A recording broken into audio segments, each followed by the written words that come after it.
Hello Chipmunk and Chipette fans, my name is Grandy Tamayas, and welcome back to another installment of Alvin and The Chipmunks Elaborations. And in honor of it being Pride Month, today's topic will be about LGBTQ+ representation, or I guess the lack thereof, in the Alvin and The Chipmunks franchise. I know it's a little late in the month for me to be doing this, but I've had some setbacks, namely summer class at college. Before I begin, I know this topic can be a touchy subject, but it has been my goal since starting the Elaboration series to provide a fair and objective view of aspects in this franchise. Sure, a lot of my own opinions are still present, but I always want you guys to come away feeling informed. So not only will there be no bias coming from me on this subject, but I also expect the same from you in the comments. Just a civil discussion about how LGBTQ+ representation applies to Alvin and the Chipmunks, and any untapped potential of it. However, it's not any of that which I'm too concerned about. As I'll go into detail about soon, there really isn't much to go off of, even after more than 6 decades of cartoons, movies, music, etc. I knew this would be a hard topic to explain by myself, so I figured I'd use this as an opportunity to do a collaboration. Please welcome 2 of my friends and fellow Chipmunk content creators, Lauren, aka Exits Ren, and Mel from Crazy at Productions. Hey, what's up? I'm Lauren, but I'm also known as Ren for some people. Anyways, you guys probably already know me on YouTube, as I've been mentioned on Grandy's channel a couple of times last I checked. I'm 23 years old, and I'm a straight ally as well as a demi-romantic. And I've gotta say, I'm super stoked to be a part of this collaboration, so thanks for having me.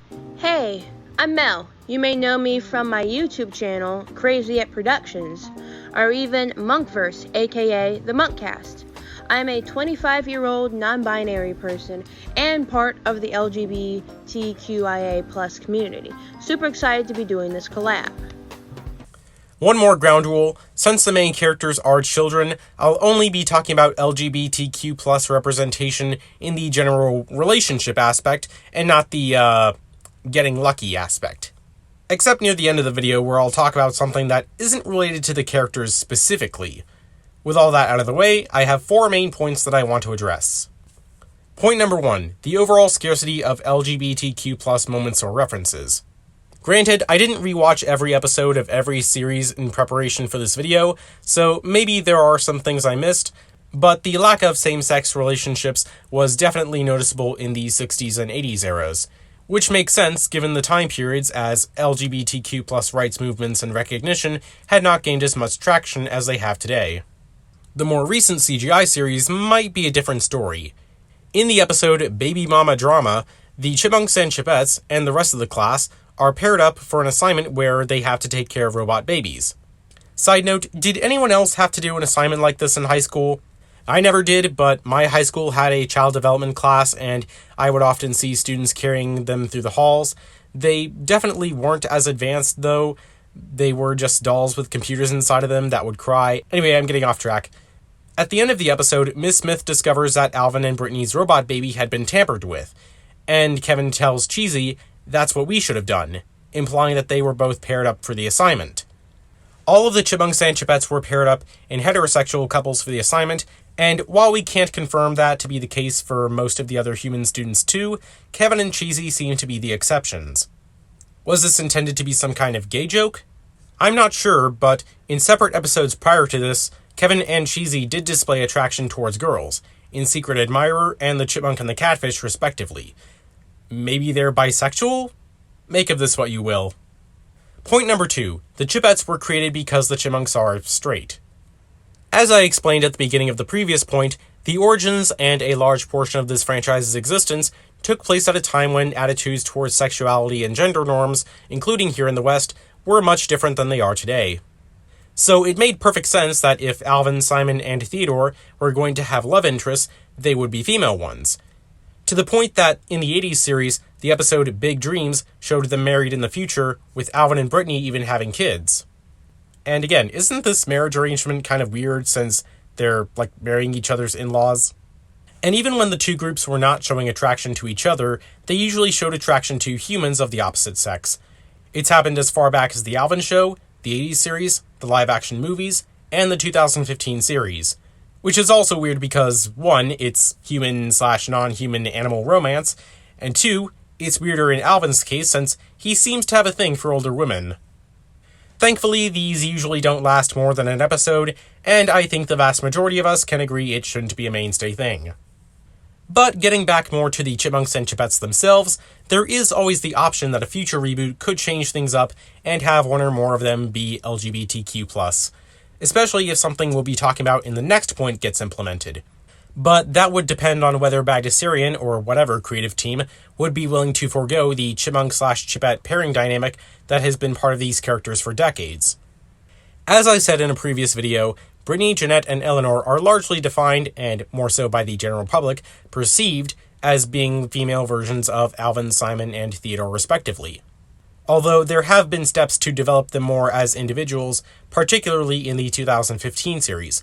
So, in that sense, the Chipettes' romantic relationships with the Chipmunks, or vice versa, don't have to be that integral anymore. And again, it's not like the series is ever going to commit to showing a full-blown, long-term romance between them anyway, because of the status quo. On that note, there's another thing to consider. Since it's been clear, as stated prior, it is true that Alvin has shown romantic interest in human women, and there has been very much of a lack of any Chipmunks and Chipettes showing any interest in the same sex or the same gender. But to keep in mind, just because there has never been such a representation does not mean that the Chipmunks and Chipettes are straight. There are more things than also being attracted to other people, as stated. Alvin and Brittany are shown to be married and having kids in the future in the 80s and 90s episodes, but Simon and Jeanette are shown to not have any kids. So is it possible that Simon and Jeanette are asexual and don't have an attraction in that way towards anyone? Because there is such a thing as a person that's attracted romantically to the opposite sex or gender would be hetero-romantic, similar to how I am pan-romantic, meaning I can be romantically attracted to anyone regardless of their gender. The same goes with any other sexuality for someone that's asexual. This will be the same for Eleanor and Theodore, although Eleanor doesn't quite fit into gender stereotypes, so it's even possible that she may be non-binary, or somewhere on the queer gender spectrum, as not all non-binary people use they/them pronouns. Some people use she/they pronouns or just go by she/her. As I stated before, some things don't get explained, as you see. Many people are part of the community that you may not know that they are non-binary or that they're straight or gay, as no one should have to explain themselves, nor should the characters. But yet, for decades, we've assumed just because they happen to like one another that they are straight or cisgendered. Therefore, it's similar to how we don't know the actual ages of the new Chipmunks, nor do the creators. It's just something that's never been confirmed, but it's just been assumed. Very interesting, Mel. While I don't think the creators intended it to be viewed this way, it does give a sliver of precedent if they ever wanted to change things up in a future reboot, like I said. I could see Simon and Jeanette being asexual as a plausibility in the 80s cartoon, though I doubt Bagdasarian would ever go back and retroactively make that canon, since, as I said in a previous video, typically we don't get new media for a previous continuity once a new one has started. But anyways, let's move on. Point number 3. More Anthro-Chipmunks could add representation. If you've been following Alvin and the Chipmunks Elaborations for a while, you know just how fascinated I am with the Chipmunks and Chipettes' species and other members besides them. And that I've been a huge advocate for their return since it otherwise gives the impression that the main six are on the brink of extinction. Regardless, the appearance of more anthropomorphic chipmunks could be a complete paradigm shift, not just because it'd be something so different to see, but because it could open the floodgates for LGBTQ+ representation upon a franchise and its cast that has so far had extremely little, if any, options for it. But I'm sure my collaborators have a lot more to say about that. And I do have a lot to say on that, actually. If there were more chipmunks in the Alvin and the Chipmunks universe, I believe it would set off a lot more possibilities. By that, I mean more possibilities as in, like, more plot possibilities of where the chipmunks and chipettes came from. For example, they could see another chipmunk wandering around, or see some object that relates to their own species, and that they realize that they aren't the only ones. I feel like it would help the series last for a much longer time, and the fact that it could reduce a lot of the toxic incest shippings, or in other words, shipcest, as some call it, within the fandom itself. While we can't get rid of those shippings entirely, as some people will still be doing that, it would make it less noticeable though. Most people would be able to do LGBTQ plus ships without having incest, which would be great and not so wrong if you get what I mean. Also, if you guys would like to see that be a possibility within the franchise itself, I actually made a petition on change.org where fans can sign and let their voice be heard, and that we do need more chipmunks in the Alvin and the Chipmunks universe. Unfortunately, Ross and Janice may not be able to see it though because they're not on social media a lot, so at least that's what I've heard. However, if their kids see it, it would be nice to see them recommend to their parents that they need to have more chipmunks in their universe based on what the fans are wanting. But other than that, if you would like to go sign the petition and have your voice be heard, feel free to do so. I'm sure my friend here will put the link in the description so you guys can check that out if you want. Anyways, that's really about all of what I gotta say on this subject. Back to you, Grandy. I agree. Like, for example, the idea of Alvin being in a same-sex relationship wouldn't be so outlandish of an idea if his brothers weren't the only other male chipmunks. It would probably still seem outlandish to you Alvin and Brittany shippers, but some of you take that way too seriously. And even if none of the main six are involved, LGBTQ plus representation among a greater chipmunk population would really add to the world building of this franchise by showing that their species can be a lot like us. Which nicely segues to point number 4, homosexuality in real chipmunks. This one's more of a bonus point to add on to everything I've said before, but I believe that there is scientific precedent for the idea that anthropomorphic chipmunks in the Alvin and the Chipmunks franchise don't have to be straight, which can be seen in the actual animals that these characters are based on. A common misconception about homosexuality and gender norms is that it is purely a human construct or applies only to us and whatever anthropomorphized things we make up and turn into billion-dollar franchises. Or I guess $300 million franchises. Why did you set the bar so low, Bagdasarian? Gosh darn it! But that simply isn't the case.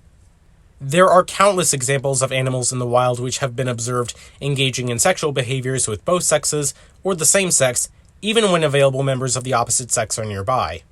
Now, I'm not going to show any pictures of such, since for an Alvin and the Chipmunks video, this tangent is pretty far out there as it is, but if you want to learn more, Trey the Explainer has a fantastic video about this. Anyway, as it turns out, chipmunks, specifically the least chipmunk, Neotamias minimus, are one of those animals which have been observed engaging in homosexual behavior. And yes, I am using Wikipedia as a source, though it does cite a reputable book on the topic. I tried to find the pages it cites, but couldn't without buying the book. I know that's cheap of me, but then again, for all I know, it may have been too descriptive to add into this video. To conclude, with media becoming more inclusive over the years, it's surprising that Alvin and the Chipmunks, for the most part, hasn't hopped on that bandwagon. Part of that could be due to the relationships between the Chipmunks and the Chipettes, which have become a deeply ingrained part of this franchise. I suppose it would always be possible to show gay, lesbian, bisexual, transgender, non-binary, etc. representation with one-off or reoccurring human characters, but since this franchise is centered on chipmunks, I don't think it'd have as big of an impact. Ultimately, I think this topic highlights the already existing issue of there being no other anthropomorphic chipmunks, as I think that would be the best way to solve this while also expanding the plot and lore. And if real chipmunks are anything to go by, that gives even more of a reason this franchise should be more inclusive. Feel free to let me know in the comments, what do you think would be the best way to get more representation into this franchise? Should it involve the main characters or just side characters? And would it add any additional benefits to the world building? Thanks again to Lauren and Mel for joining me today. Happy Pride Month, everyone, and with all that said, I hope you enjoyed, have a nice day, and thank you for your time.